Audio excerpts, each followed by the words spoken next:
Hi, my name is Megan and I'm a Chief Science Officer for Red Mountain High School.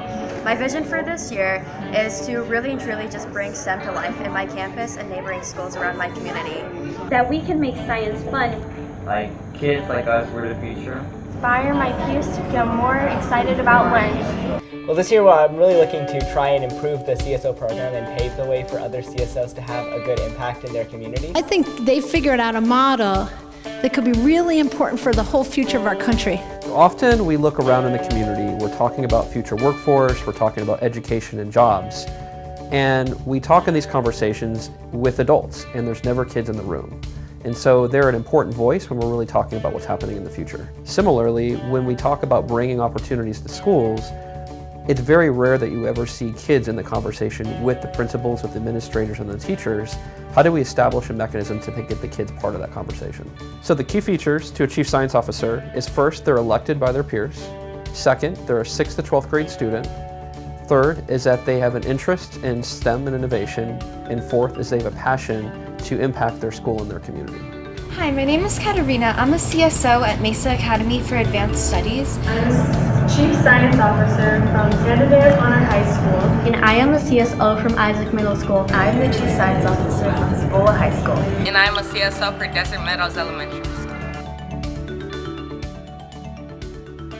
For my election, we actually had to submit an application, and then it was an online process where people would vote online for 2 CSOs that they thought would be best fit for the school.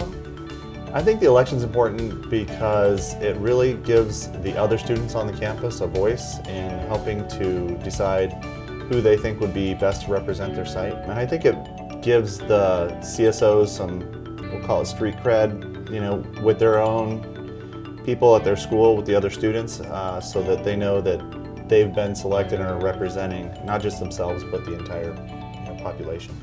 At my school, the 3 CSOs, now 2 that got elected, we had a teacher come up to us, say, "You look like you'd be good for this job," handed us a paper and said, "Come up with a speech." And about a week and a half later, they called us into the principal's office and they recorded us saying our speeches. And they sent all of the speeches to every teacher, 5th and up, and every student voted on a ballot that was pre-made.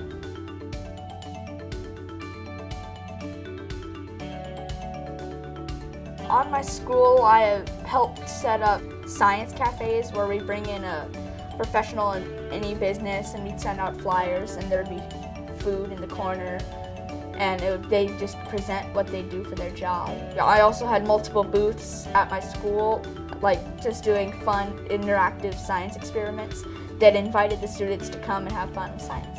So we have an important opportunity in the program called the SciTech Jedi, which is a way to bring in a STEM professional mentor to link with the CSO or the CSO school. And it helps to provide a balance or a connection with the students to really work with somebody in the workforce and in the field. So as a Jedi, we serve as a mentor. Basically, as the students are advocating in their communities, oftentimes they want to reach different leaders in the community. And because of our positions, we're able to connect them in a much quicker way versus them having to try to figure out and try to catch these leaders on their own. So it's really helping to facilitate introductions and resources in the community. Susan and my science teachers have impacted me by guiding me through the process and kind of sponsoring me and allowing me to do what I want to do as a CSO. I am a Jedi mentor from State Farm's Research and Development team out here in beautiful Marina Heights. So my particular role is helping the students learn coding practices.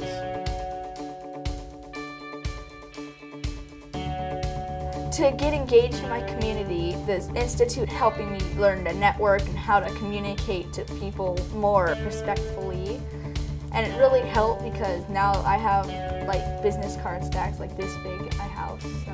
Chandler's a fantastic city. It's really expanding its science and technology outreach, and really it's been on the cusp of this kind of innovation in STEM. You're all incredibly bright. I want to congratulate you on being Chief Science Officers and being elected to this position. CSO!